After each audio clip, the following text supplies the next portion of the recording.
Hey, Christian therapist, do you need some help getting your private practice set up and moving in the right direction? I offer one-to-one private practice coaching right now to help you do just that.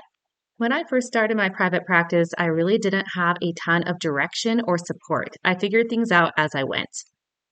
This meant I had a lot more anxiety and self-doubt. I was confused. I didn't do things maybe as well as I could have done from the start, and it probably took me a lot longer to get to the place that I wanted to be. Now I have more than 10 years of experience in private practice, having started from scratch and moved across 3 different states. For me, my relationship with the Lord is the most important thing in my life. I want everything I do to be a reflection of His love for me. I want to be cognizant of His voice, His guidance, His direction. And He is a great business partner. So I love to be able to integrate that aspect of my experience into the work that I do with my coaching clients who are also seeking to hear the Lord better and to serve Him in the work that they do. If you're interested in booking a one-to-one coaching session with me, check out my contact information in the description below. Now, let's get to our episode today, where I'll teach you how to set a 6-month vision plan for your business. Hey, Christian therapist, are you craving a counseling career that aligns with your faith and actually supports your well-being? Welcome to the Prosperous Christian Therapist Podcast. I'm Kimberly Van Hooser, Christian therapist, private practice owner, and business coach for mental health professionals like you. In this podcast, you'll get practical strategies and faith-led guidance to help you build a thriving private practice, one that serves your clients well and makes an impact for the kingdom of God. So what are you waiting for? Grab your notebook and join me for today's episode. So let's dive into the content of today's episode, which is about how to vision cast and develop a 6-month vision plan for your practice. In order to be successful in your private practice, you really do need a vision. Proverbs 29:18 says, "Where there is no vision, the people perish." What that really means is without a clear purpose or goal, or without divine guidance, you're going to struggle or suffer. That not only hinders you from thriving in life, it will also have a negative impact on those we are called to serve. So, vision is important. So, today I'm going to teach you how to vision cast in order to set you up for success in your private practice. You need to have an idea of what you want or where you are going in order to be able to get there. This doesn't mean that you can't make changes, but it's really important to start to flesh out where you want to go in your private practice. So the first thing I always want you to be cognizant of when you are doing anything with your business is to intentionally invite God into your process. He should be our business partner. He's walking alongside us. He's guiding, he's directing us. He is a consultant for us. So we never want to forget that he's present and wants to be involved. So as you take time to vision cast, make sure you pause, you ask Holy Spirit to come in, and you are listening. You're ready to hear His directions and His plans for your business as you also share your own heart's desires. Next, I want you to think about where you want to be 6 months from now. One area where I see people get kind of stuck or hung up when they're vision planning is when they're dreaming too far into the future. And while I think it's awesome to dream really big and to think about long term, where do you want to be? What kind of legacy do you want to leave behind? What do you want to build over the course of 10 years, 15 years? That is amazing. But it's a lot easier to start moving forward and making progress on your vision when you dial it down to a little bit more real time planning. So I always like to set that benchmark of, can you see yourself 6 months from now? This is generally a much more tangible time frame than even a year. Sometimes I've had times in my life where it's like, I don't know where I'm going to be 1 year from now, and it's a lot harder to plan. But generally speaking, we have some sort of an idea of where we might be 6 months from today. So start there. You might not have a very specific picture, and there might be pieces of the puzzle that haven't fallen into place yet, and that is okay. Just take some time and picture it. Invite God in to give you that vision. Ask yourself where you would like to be, if possible.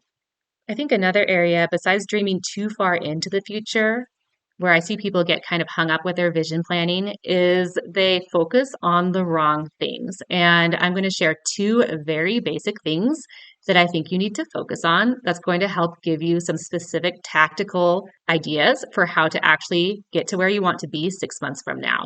The first one is just to write out your ideal schedule for the week. Think about how many hours in general you have available to contribute to your business 6 months from now. That should include your hours seeing individual clients, It should include the hours that you need every week to complete notes, respond to emails, respond to prospective client phone consultations. It should include the hours of time that you want to be able to market or network. I think it's imperative that you schedule in at least 1 hour of time at the beginning of every week for business planning. So, a lot of times, therapists who are business planning will make the mistake of saying, well, I want to see 30 clients in a week. And while that is a great goal, when they sit down and actually map out the number of hours they have to give to their business, they end up stretching themselves too thin. They're not leaving time for that business planning, for marketing, for networking. They're not leaving time to relax, time to spend time with their families or so into their other hobbies or interests, time to sleep, time to eat. This is not only a recipe for burnout, but it's going to impact your financial planning. If you think that you have 30 hours to see clients every single week and you're not factoring in all the indirect non-paid hours that you need to run your business, you might set your fee based on an ability to see 30 clients in a week and find out that you realistically only have time to see 15 or 20. You won't be bringing in enough financially in order to be sustainable. So get really specific with yourself about what you want your schedule to be like in 6 months. Realistically, with what you plan to be doing, how often are you going to be available? The second thing that you need to get specific about in your 6-month vision plan is how much you need or want to be making 6 months from now. This means you need to take some time to figure out your finances. So, personally, what are your expenses every single month? Not just in your private practice, but in your personal life. Do you have any additional sources of income besides your private practice? Are you building your private practice while working at another job? Do you plan to leave your current job 6 months from now? And if so, how much more do you need to be making in your private practice in order to account for those finances? Do you have money in savings that you plan to live on as you continue to build your private practice? Ask yourself those questions and get really real and specific about how much you need to make in private practice 6 months from now. If private practice is just going to be a side hustle and additional income, then set a goal for yourself of how much you would like to be making 6 months from now. It's good to have some sort of written down specific goal so we have something to work towards. Make sure you also take time to figure out not just your personal expenses, but the overhead costs of running your private practice. So that's going to include your office space rent if you plan to have office space. It's going to include your EHR, credit card fees. Don't forget that you need to be setting aside money for taxes from every single paycheck. I also recommend setting aside some money into a business savings account every single month. And I use that for things like my annual liability insurance, my licensure fees, things that might not be monthly expenses that I can often forget about. You can talk to a tax professional to help you figure out exactly what you might need to be setting aside for taxes every month and just to do the math a little bit more accurately. But for the purpose of this podcast, I'm just going to be kind of brainstorming some numbers and throwing some ideas out there. I think that's enough for right now just to get you thinking. So let's just pretend that we do the math and we determine that our overhead costs every single month are going to be about $1,000. Now, this is going to change quite drastically based on your specific situation, your location, if you're paying for office rent right now, if you're just doing virtual telehealth. So please take time to sit down and personally figure out what your costs are going to be. Once more, this is just for the purposes of brainstorming and planning. So if we have about $1,000 worth of overhead, and let's just say we want to have about $5,000 for our take home every single month. So that means we pay our overhead and then we also set aside 30% for taxes. So if I do the math, that means I need to bring in about $8,200 from my client contact hours. I subtract $1,000 of that to pay for my overhead, which leaves me with $7,200, and then I set 30% of that aside for taxes, which leaves me with just over $5,000 for take-home pay. Let's take that monthly take-home pay and divide it by 4. So that means that I need to be making about $1,260 a week.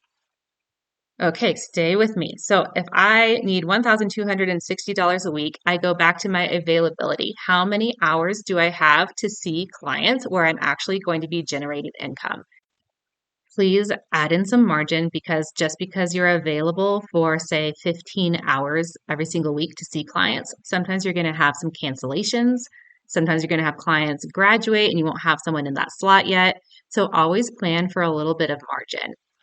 So let's just pretend that maybe I have 15 hours of client availability, but I might only see 10 one week. And so I'm going to use that number. I'm going to divide 1,260, divide that by 10, which means on average, I need to be bringing in $126 per paid client hour. So what's cool about that is if I only see 10 clients, I'm going to be bringing in enough money to cover my basic needs. But let's just say that I see 15 clients one week, then I have $1,890 that week. I get a little bit of extra. So that's going to account for when I have lower numbers on my caseload and just provides a nice little buffer. So on average, you need to be bringing in about $126 per working hour. Remember, this does not include the hours that you have set aside for administrative purposes, for business planning, for networking. Those still need to be protected, but taking into account that you have 15 hours where you are available to see clients without burnout, during those hours, you need to be bringing in $126. Now, when you set your fee, make sure that you do account for credit card processing fees. So if you charge a client $126, it's probably going to be more like $121 because of the credit card processing. So I would actually just I would increase my fee from $126, maybe say I'm going to charge $135. Heck, you can charge $150, $200. You can charge more than what's going to cover your basic needs. Just come to a number that feels good for you. And remember, if you're going to be taking on low fee clients, if you're going to be working with insurance panels that reimburse you less than $126, that all needs to be averaged out. I also encourage you just to play around with the numbers too and see like how much of a difference it can make if you increase your fee just a little bit. I think too often I see clinicians that are setting their fee super low because they feel, for a lot of reasons, we'll do some podcasts on money mindsets, but if you can just increase your fee $10, $20, $126 is relatively low based on if you're licensed and where you're located in the United States. So if you were to charge $175 for a session, when at bare minimum you only need $126, think about what that $50 per session is going to do for your income and for your business. Okay, so that was a lot of math. I'm hoping that gives you guys kind of an idea of what you need to be thinking about as you are vision planning for your private practice. So, once more, those two specific things that I want you to focus on as you're visualizing yourself 6 months from now is your schedule. How many hours do you have realistically available to see clients in a way where you're going to be generating income? Also, accounting for unpaid hours for administration, networking, sleep, family time, enjoyment, time outside of your business. And then the second thing is income wise, how much do you want or need to be making in your private practice? And what's that going to look like? Crunch the numbers, figure out how much you're going to be needing to bring in monthly for private practice. And then how would that relate to the number of hours you're available and what you need to be charging per hour in order to make that dream possible. So after doing your vision planning, you should get to a place where you can write something down like, in 6 months, I want 10 private pay clients a week that pay me $175 an hour, or something like that. All the other fun pieces of visualizing and planning your vision for your practice can come into place, but those things are super important to be able to figure out. Next, what you're going to do is evaluate, where are you now? How far away are you from this dream? And then what steps are you going to need to implement in order to get there in 6 months? So if you haven't even launched yet, then you need to figure out, how do I get the basics in order? How do I get my legal stuff set up? And those are going to be your very next steps. If you've been running your practice for a little bit and you're like, well, I want 10 clients, but I only have 5 right now, and they're only paying me about $100 a session, and I need to get to a place where if I have 10 clients, they're paying me about $150. Then we actually have practical steps for how do we get from where you are now to that place where you want to be. There are ways to double your caseload and take you from 5 to 10 clients or more. There are ways to double your income, and that doesn't always mean doubling your caseload. How can we increase your income, whether that be a fee increase, generating other ideas for how you can account for that extra income that you need? And those are all things I can help you with on a one-to-one private practice coaching call if you're interested. But just starting out with the basic 6-month vision. Where am I hoping to be 6 months from now, and where am I now? It's just like if you were planning a road trip. Currently, I'm in Aurora, Colorado, but 6 months from now, I plan to be in Scottsdale, Arizona. What do I need to do in order to get there? And that doesn't mean I'm going to permanently stay in Scottsdale, Arizona, but once I'm there, then I can figure out the next step of the journey. When I first started my business, I didn't really have much of a long term vision. I was like, can I actually do this? Will this actually happen? I just hope I can find people who are willing to come see me. I don't even care if they pay me 20 bucks, 150 bucks, whatever it is. I didn't take into account my own true desires and my own needs. Looking back now, it would have been so helpful if someone had told me just for now, focus on how much availability do you have to earn income, and then what income do you need to earn, and start planning with that. And then I could figure out the steps for how to get there and deal with my own mindset hangups and self esteem issues. That can all be taken care of along the journey. As I mentioned, I do offer one-to-one private practice coaching. I would love to help you create a 6 month vision plan and start to fill in those pieces of how do you get from where you are now to where you want to be in 6 months. I am doing a couple of specials right now through the end of January. The first is $50 off your initial coaching call with me. And then I'm also doing a package deal of if you buy 3 coaching sessions, you get your fourth one free. So I will leave the information for how you can get a hold of those deals in the comments in the show description below. If you're not on my weekly email list, sign up in the comments below. Every Monday, I send out an email that includes the link to the latest podcast episode. And then I also take some time just to write out some faith-led encouragement of what God has been putting on my heart to share with my listeners and with my readers. And then, of course, I will also keep you posted about any of my latest special coaching offers. Thank you so much for listening today. If you are enjoying the podcast, it would mean so much for me if you were to leave a review or to share an episode with a colleague. You're welcome to send me some feedback as well. I love hearing from my listeners. You can connect with me in my Facebook group, or you can email me at kimberly@kimberlyvanhooser.com. Thank you so much, and I hope you have a great rest of your day. I look forward to having you join me next time. If you found value in today's episode, would you leave a written review on Apple Podcasts? It helps other faith-led clinicians like you find the show. And don't forget to join my free Facebook community, Start and Grow Your Private Practice as a Christian Therapist, where you'll join other clinicians for encouragement, accountability, and free tips and support. See you there.